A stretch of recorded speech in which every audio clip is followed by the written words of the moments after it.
Good morning, almost the afternoon. It's Tuesday, June 10th. No, it's not June 10th. Yeah, it is. It's the 10th of June. Wow. So, quick update from my video yesterday.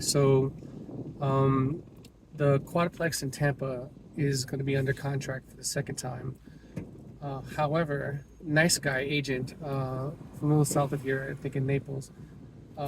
He's doing everything kind of backwards, but different MLS. It's not different MLS, different board. So like there's some differences I noticed across Florida. But long story short, so I use a Supra on all my listings because I was told to. I didn't know any better. A lot of people use lockboxes and Supras. I do have lockboxes, but it's easier. Specifically because on the quadplex, there's so many different doors and locks. The Supra was just easier than to make multiple copies of multiple doors. Why that's important is because the agent called me initially on Saturday, indicating that they had an interest. He had a client interested in seeing the property. I said, great. I said, are you able to show me the property? I said, sure. But do you have a Supra? He says, I do not. And I'm not necessarily opposed to driving, from St. Pete to Tampa to show property. That's not a lot of work to make, $20,000 or something. I'm not stupid. Of course I'll drive. It's only an hour.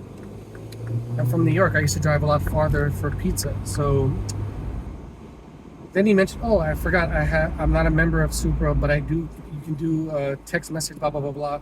So I found a way to give him Supra access without him having to have a Supra subscription, which is fine. It made it easier for me. I didn't realize Supra had that service. His clients saw the property. They liked it. They wanted to put an offer. So Monday, yesterday, I get a call from a inspector saying, "Hey, I'd like to come do an inspection for your property." I'm like, "Really? Why?" He had ordered an inspection. Great. I called him. I said, "Hey, I guess you guys are putting an offer if you're doing an inspection." He said, "Yes, yes, I'll get it to you today." It's a day later, and I text him this morning at 7. I'm like, "Hey, are you sending me the offer today, or are you going to wait till after the inspection? I'm not used to doing it this way." So, "Oh, no, no, I'm really sorry. I just need to do a couple of things." Um, but I guess he's new to Transaction Desk or Form Simplicity or any of the DocuSign like things that we use in real estate. He was asking for the forms and the disclosures for the property, flood disclosure, etc. And I mentioned all those things are on the MLS. Is there an issue? Oh no, could you just send it to me and just? He's basically telling me without saying it. I'm not used to finding it. I said fine. So I sent him the stuff. He asked me what the broker compensation was.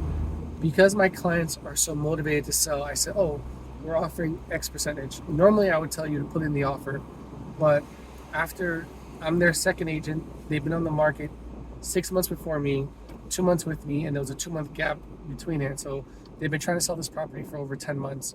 So I'm not gonna play those games. I told them exactly what the commission that they're offering is, because I don't want to go back and forth. I really want them to sell this property. I really want to help them sell this property.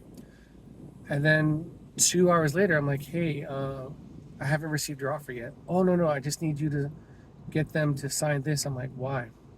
"Well, that's how we do it in our office." I'm like, "That's not how it's done." "Well, since the NAR thing, I'm not trying to blow him up or call him out. I'm just saying the way he does things is slightly different than the way I'm used to. I don't pretend to be an expert. I've been licensed in Florida for a year and a couple of months. Um, but I've probably written 50 offers, 60 offers in that year. I've reviewed just as many. So I know what he was asking for is not required. It might be an office specific thing, but I'm saying, look, I'm not going to do A, B, and C. Put it all together. So yeah, I guess it's just a hassle. I'm like, I know that's what we get paid for. That's our hassle. And he's a nice guy. If he was a jerk, if he wasn't like the other agents I've been working with on other transactions, they've been less than pleasant. This guy is a nice, personable gentleman. He just seems to be a little bit new. I'm new, so it is what it is. Um, but new in time doesn't mean new in experience. Like I mentioned, I've written 50 plus offers, and I get better each time. I start to get a sense of what the clients are looking for. I start to get a sense ahead of like what challenges come up with counters and etc. And so being in this business, half a year and a half, there's a year and a half in something, and then there's getting 5 6 years worth of experience in a year and a half. I like to think that I'm in that latter group. So anyway, so again, I'm trying not to be annoyed with him because he's winning me over with charm. He doesn't seem to be smoozy, sleazy, or salesy. He's just really affable, and I guess he just doesn't know how it's done because we're about 3 hours outside of his normal market, or 2.5 hours outside of his normal market. So maybe things are done slightly differently. So I'm guiding him, and it feels when I'm doing this like I'm doing both sides of the deal and only getting paid for one. And granted, I don't know how long he's been working with his client. I don't know how many properties they've reviewed. I don't know how many properties that they've seen. But what I like about him and what I like about this transaction process is he called me. He was really nice. He wanted to see the property. He saw the property the next day, and he's already in the process of putting an offer. He just seems to be doing everything slightly backwards or doesn't know how to do it properly. But he's the furthest along that I've gotten for this client in this second go around of putting it back on the market. So I want to work with him because I want to get this deal sold. It's not like I'm juggling 70 deals at the same time, but it is weird that I'm doing your job. That being said, if the deal comes through and I get to bring a check for $20,000 to my family, they're not going to ask, well, does he know how to use transaction desk? Or how was this a big headache? They're going to be like, oh, you sold another one. All right, great.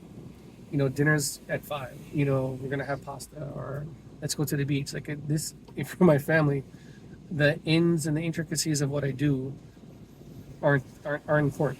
It's like, oh, did you sell it? Oh, great. Oh, you have another property? Great. Does it have a pool? I want to swim. That's JB saying he wants to swim in the pool. And my wife just wants to know: was it a client? Was it a headache? Was it? Do you think this seller is going to work with you? Do you think this buyer is going to work with us? You know, the ins and outs in terms of how we get to that point, to the closing table, etc. Not as important to them. So, well, yeah, I'm about to pick up JB from summer camp and wait and for the offer to come in, present it to my client. We are definitely going to counter the number that they came in up front. And I don't know if that's going to sabotage the deal because I don't know if this guy knows how to work with his clients. But hopefully, by the time that this video airs, I can say, oh yeah, we're not only under contract, we've closed, because they're looking to close within 15 days, which is awesome. It's a cash transaction. It's a lot less than what my clients were looking for, and that's another conversation because my seller, well, the husband specifically, the couple, was of the opinion that, well, prices, if they're negotiating, should be 5,000-10,000. It can't be over 100,000. And I had to give them the reality, at least in this market, in the Tampa Bay market, that includes Pinellas, Manatee, Sarasota, Pasco, etc., all those counties. The prices went up substantially during the pandemic. I was in Colorado during the pandemic. I saw it there. But the prices in Florida jumped up really high. So the expectations for people selling their homes today are still attached to the highs when people were buying properties sight unseen. That being said, my seller initially wanted a contract for about $150,000 less than he was looking for. That deal fell apart, and he didn't like the fact that he had to come down so much. And I said, look, all the offers we're getting are here. It's not a question of, am I marketing the property well? Everything about the economy has changed since you decided to put the home on the market. Money is more expensive, interest rates are higher, the economy is taking a downturn, and the buyers have more say in terms of the properties that they want. They're not in a situation now where they need to bid against 50 others and get it based, decide which home based on Zillow pictures. They have a lot more power. And where the conversation was going was specifically in terms of how difficult it is for most people to buy a property at the price point that this property I'm selling is.